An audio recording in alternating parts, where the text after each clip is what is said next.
Global smartphone shipments slumped in the fourth quarter of 2022, that is, according to market research firm IDC. Though the holiday season is usually a busy shopping period, inflation and economic uncertainty weighed heavily on consumer demand, resulting in an over 18% year-over-year decline. That's the largest dip ever seen in a single quarter. In January 2007, Steve Jobs walked onto a stage in San Francisco, holding a small, shiny rectangle. He smiled at the crowd and delivered a line that would change the world. An iPod, a phone, and an internet communicator. An iPod, a phone. Are you getting it? These are not three separate devices. This is one device. The audience roared. The iPhone was born. That day, the world shifted. The smartphone didn't just disrupt technology, it rewired culture. It replaced cameras, alarm clocks, maps, radios, and even wallets. It created billion-dollar app empires, from Uber to Instagram. It reshaped economies and rewrote how humans communicate. For more than a decade, smartphones were the single most important product on Earth. Apple and Samsung dominated, selling billions of devices and shaping global lifestyles.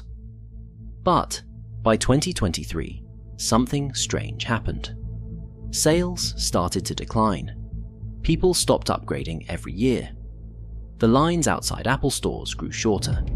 Samsung's flashy gimmicks no longer thrilled. The industry that once defined innovation was showing signs of fatigue. The smartphone had hit a plateau. The revolution that started it all. To understand the plateau, we need to understand the rocket ship that came before it. When the first iPhone launched, it instantly made everything else look ancient. BlackBerry's tiny keyboards felt outdated. Nokia's bricks were suddenly relics. Within a few years, the iPhone wasn't just a phone, it was the centerpiece of modern life. Samsung quickly positioned itself as Apple's rival. While Apple emphasized elegance and design, Samsung went bold.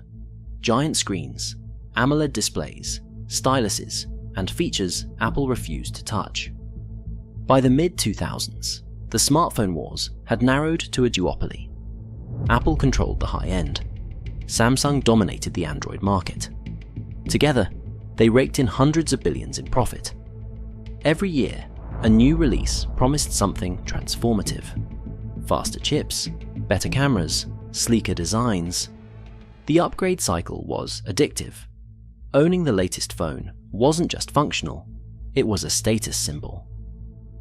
The plateau emerges. But revolutions don't last forever. By the early 2020s, the improvements became incremental. Cameras added megapixels, but most users couldn't tell the difference. Screens got brighter, but your eyes barely noticed. Processors got faster, but everyday apps already ran smoothly. Meanwhile, prices soared. The first iPhone cost $499. Today, an iPhone 14 Pro Max can exceed $1,400 with storage upgrades. Samsung's Galaxy Ultra hovers at similar levels. Customers began asking, is this really worth it? The average lifespan of a smartphone stretched from 2 years to 5 or 6. Repair culture grew. Refurbished markets boomed. People stopped upgrading annually, holding onto older devices longer. In 2023, global smartphone shipments fell for the first time in history. Apple's growth slowed. Samsung's profits dropped. The most important product in the world had stalled. Why innovation stalled? 3 forces explain the plateau. First, physics. Phones can only get so thin before batteries suffer. Screens can only get so sharp before the human eye notices no difference. Camera sensors hit practical limits in tiny form factors. Second, saturation. Almost everyone who wants a smartphone already has one. In the US and Europe, penetration rates exceed 90%. In China and India, growth has slowed as markets mature. The explosive next billion customers never materialized the way investors hoped. Third, business models. Apple and Samsung rely on annual updates. But true revolutions don't happen every year. Incremental changes are easier, safer, and more profitable. So instead of radical innovation, we get new colors, slightly better cameras, and a little more processing power. The result? The magic is gone. Customers push back. For years, consumers tolerated small upgrades. But now, frustration is clear. Surveys show 60% of iPhone owners plan to keep their phones 4 years or longer. Repair shops thrive as users replace batteries instead of devices. Websites selling refurbished phones see record traffic. For Gen Z, the idea of buying a $1,200 phone every 2 years feels absurd. Many grew up with hand-me-downs. They're more likely to buy used devices, more likely to repair cracked screens, and less likely to chase the latest hype. Even culture has shifted. The frenzy around iPhone launches has cooled. Unboxing videos that once went viral now draw lukewarm engagement. New phone memes often mock how identical the devices look to last year's model. The spell has broken. The stakes. This plateau isn't just about gadgets. It threatens the core of global tech. Apple earns half its revenue from iPhones. Without steady sales, its trillion-dollar valuation is at risk. Samsung's mobile division faces the same fate. Chipmakers like Qualcomm, app developers, and accessory industries all depend on steady upgrade cycles. Trillions in global value are tied to people buying new phones every 2 to 3 years. If that cycle breaks, the shockwaves ripple through entire economies.